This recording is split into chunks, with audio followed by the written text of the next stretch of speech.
very important. First, you make sure you're on level ground.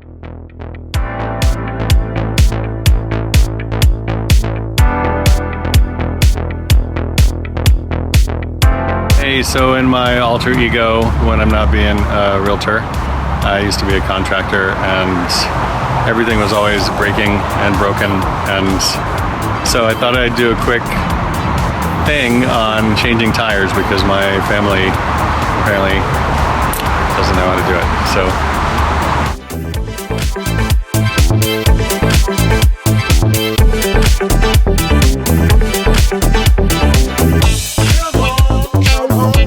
here's another trick. If you line up the car at just the right height, then the tire, you don't have to lift the tire on at all.